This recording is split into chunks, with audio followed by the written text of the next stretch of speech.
Hello friends, welcome to my channel Competition Point. So let's start our today's study. So today's our topic is about Rohingyas issue. So the recent news about the Rohingyas on 17 August, Union Housing Minister Hardeep Singh Puri tweeted that Rohingya refugees would be shifted to flats meant for the EWS section and provided with the basic amenity and police protection in Delhi. जो हमारे housing minister हैं हरदीप सिंह पुरी, उन्होंने tweet करके बताया कि जो भी Rohingya refugee हैं वो EWS फ्लैट में रह सकते हैं। वो सरकार उनको बेसिक एमिनिटीज़ और पुलिस प्रोटेक्शन भी प्रोवाइड करेगी।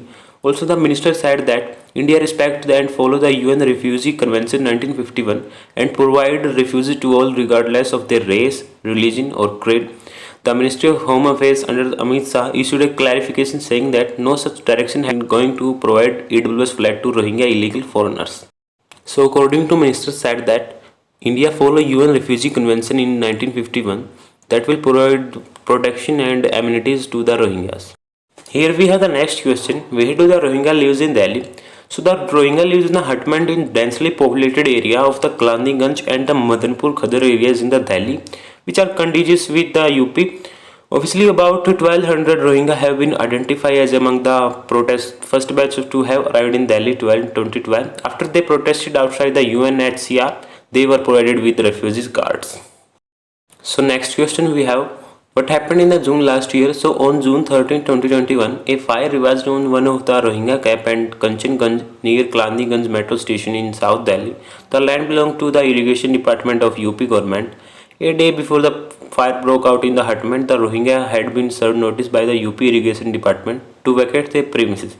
After the incident, the sub-division magistrate Srita Vihar and Delhi police made an arrangement to move the displaced Rohingya to an empty plot nearby that belonged to the Jagat Foundation of India, that is an NGO, and the Delhi government pitched their tents and provide water and electricity.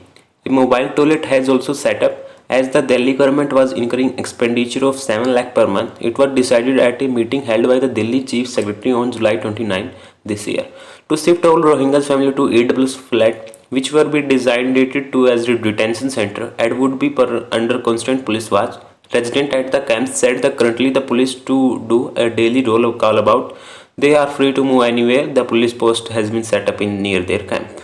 So these were the arrangement made by the Delhi government and with the help of Delhi police. जो Rohingya family है उनको EWS flat allot कर दिया गया है और जो भी जो नियर पुलिस स्टेशन है उनके पास एक फॉर्म किया गया है और उनके रेजिडेंट के लिए जो बेसिक एमिनिटीज़ हैं वो भी दिल्ली सरकार time to time 7 lakh per month का एक्सपेंडिचर के साथ उनको प्रोवाइड कराती है. Here is the next question we have. What is the Delhi government involved? So the role of the Delhi government is like that. The Foreign Regional Registration Office, that is FRRO, responsible for tracking foreigner and their visas, has been requesting space at a new location for the Rohingyas from Delhi government since 2021. The FRRO is under administrative control of MHA, that is Ministry of Home Affairs. On March 19, 2021, FRRO Delhi wrote a letter to the Delhi government Home Department seeking another location to house for the Rohingyas. So the FRRO, a government body under Ministry of Home Affairs, request for another location for Rohingyas.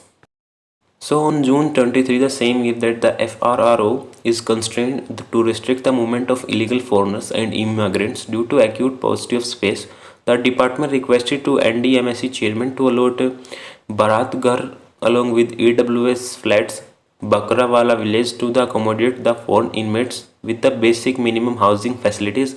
Earlier in February 2021, a joint team of the Social Welfare Department and Home Development Department of the Delhi government had zeroed in one of the EWS flat. So the next question arises like that, when did the Rohingya come to Delhi? So Rohingya in an ethnic group, mostly Muslim, hail from the Rakhine province of West Myanmar and speak a Bengali dialect. Myanmar has classified them as resident foreigners or associate regions. They were forced to leave Myanmar in large number after several waves of violence, which was first began in 2012. The Myanmar army revived the attack in 2017 and lakhs took shelter in Bangladesh. Around 5 lakh Rohingyas fled to Saudi Arabia in 2012. According to the July 29 minutes of the meeting, the Rohingya first came to Delhi in 2012. So Rohingya एक ethnic group है mostly मुस्लिम का, और जो कि रखीनी province है waste Myanmar में, वो वहाँ रहते थे, लेकिन उनकी आर्मी के वायलेंस के कारण उन्होंने भागना पड़ा और 2012 में वो उनकी फ्लीडिंग स्टार्ट हुई। कुछ तो लोग बांग्लादेश में रेजिडेंट हो गए और कुछ सऊदी अरेबिया में, और कुछ लोग हमारे दिल्ली में 2012 में आना उनका स्टार्ट हो चुका था। Here is the next question we have. What is the process of deportation? So according to Ministry of Home Affairs, illegal immigrants are detected, detained and deported under provision for the Passport Act 1920 or the Foreigner Act 1946. This power to identify and deport them have also been delegated to state government and UT. Once a foreigner has been apprehended by the police for staying illegally without any document, he or she is produced before the local court. If he accused is found guilty, they can be imprisoned for 3 months to 8 years. After completing their sentence, the court ordered deportation. According to law of the Passport Act 1920 or the Foreigner Act 1946, अगर कोई भी illegal migrant होगा सो court उसको सज़ा सुना सकती है around 3 month to 8 years और उसके डिटेंशन के कंप्लीट होने के बाद ही उसको फ्री किया जाएगा. When we talk about there any rule, there are no separate rule for the deportation of the Rohingyas. On 8 August 2017, amid fears of the fresh exodus of the Rohingyas from Myanmar, the Ministry of Home Affairs wrote to all the states that infiltration from Rakhine state of the Myanmar into Indian territory, especially in the recent years, besides being a burden on limited resources of the country, also aggravates the security challenge posed to the country. It also said that the rise in terrorism in the last few decades is a cause of concern in most nations, or that illegal migrants are more. The next question is like that: how many Rohingya been deported? So when we talk about in 2018, 7 Rohingya were deported to Myanmar. It was the first time that Myanmar issued a certificate of the identity to the 7 Rohingyas. They had been picked up in Assam 2012. After they were moved to a detention center from prison, they wrote to Myanmar embassy in 2016 expressing their desire to return to the country and gave an undertaking that they are returning out of their free will. According to the advocacy group of Human Rights Watch, since October 2018, India has reported 12 Rohingyas to Myanmar, claiming that they left voluntarily. Also in December 2017, the Ministry of State, Kiren Rijiju, informed Parliament that there are around 40,000 Rohingya in India, of which around 5,700 are in Jammu and also in Telangana, Punjab, Haryana, UP, Delhi and Rajasthan. Of these, only 16,000 are said to be registered with the UN Refugee Agency. बाकी ministry of home affairs का एक claim है कि यहाँ पर हमें नहीं पता कि टोटल कितने नंबर ऑफ़ रोहिंग्याज हैं, लेकिन बीएसएफ द्वारा 87 रोहिंग्याज को बांग्लादेश बॉर्डर पर पकड़ा गया और 76 को पुश बैक किया गया बांग्लादेश में ही वापस. Next question is like that: what is the India stand on refugees? So India is not a signatory of the 1951 UN Convention relating to the status of the refugees and the in 6017 protocol. All foreign undocumented nationals are governed as per the provision of the Foreigner Act 1946, the Registration of the Foreigner Act 1939, the Passport Act 1920 and the Citizenship Act 1955. The Ministry of Home Affairs informed Parliament on April 5 that foreign nationals who enter into the country without valid travel document are treated as illegal migrants.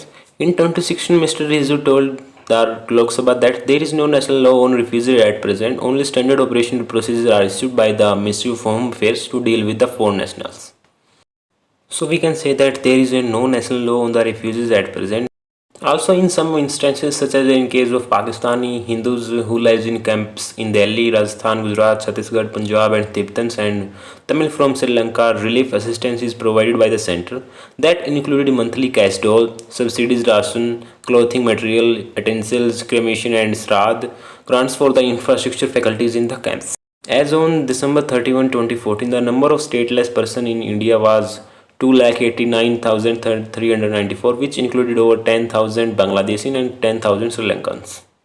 So this was the whole analysis of the Rohingyas from my side. If you like this video, please don't forget like, share and subscribe. Have a nice day. Thank you.